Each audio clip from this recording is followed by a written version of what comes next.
माह रमज़ान है और पाकिस्तान भर में हर जगह आपको इफ्तार ड्राइव्स नज़र आ रही होती हैं। आज मैं एक ऐसी इफ्तार ड्राइव पर मौजूद हूँ जो ख़ास तौर पर ख़वातीन के लिए दस्तरखान बिछाया गया है इफ्तारी का, और इसकी ऑर्गेनाइज़र माया बलोच हमारे साथ मौजूद हैं। ये एक बहुत खूबसूरत चीज़ है कि फैमिलीज़ डेली बेसिस पे आती हैं, इफ्तारी करती हैं और एक बहुत अच्छे माहौल में और अच्छे तरीके से खाना खाते हैं। अच्छा, कितनी ख़वातीन आती हैं एक दिन में? कितने लोगों की इफ्तारी का, कितनी ख़वातीन की इफ्तारी का इंतज़ाम किया जाता है? टोटल हम काउंट जो हमें मिलता है ना 1300 से 1500 के बीच बीच मिलता है टोटल, और जिसमें से 350-400 ख़वातीन होती हैं।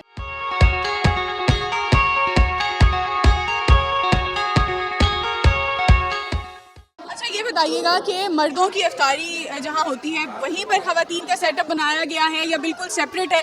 इस हवाले से हमारे देखने वालों को बताइए। ऐसा है कि यहाँ एक बहुत बड़ा हॉल है जहाँ पर जेंट्स होते हैं, उसके एडजेसेंट ही एक छोटा हॉल है जहाँ पर वो 300-400 ख़वातीन आराम से आ जाती हैं। बच्चियाँ भी होती हैं उनके साथ, तो वो भी वहाँ पर आराम से एडजस्ट हो जाती हैं। उनको खाना सर्व भी फीमेल्स ही करते हैं। यहाँ हर तरह की ख़वातीन आती हैं, यहाँ तक कि हॉस्टल की स्टूडेंट्स या जिनका रोज़ा अफ्तार हो गया बाहर, उनको पता चला है यहाँ पर एक ऐसा सेटअप है जहाँ पर हम इज़्ज़त के साथ बैठ के इफ्तारी कर सकते हैं। तो यहाँ हर तरह की ख़वातीन आती हैं। ऐसी फैमिलीज़ के लोग भी आते हैं जिनको शायद घर में उस तरीके से इफ्तार का मौका नहीं मिलता या वो उस तरह दस्तरखान नहीं सज सकता, तो वो लोग पूरी फैमिलीज़ आते हैं। ये बताएं, चांद रात वाले दिन भी इफ्तारी तो होगी, रात में चांद रात होगी, तो उस दिन के भी कोई प्लान्स हैं आपके? बिल्कुल प्लान्स हैं हमारे, और लास्ट ईयर भी हमने चूड़ियों और मेहंदी का स्टॉल लगाया था।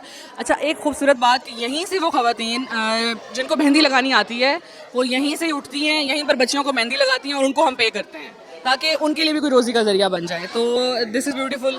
इस दफ़ा बच्चों के लिए ईद के कपड़े वगैरह भी हैं, राशन भी है ईद के दिन का, तो इट्स लाइक एक अच्छी हैप्पीनेस ड्राइव होगी उस दिन।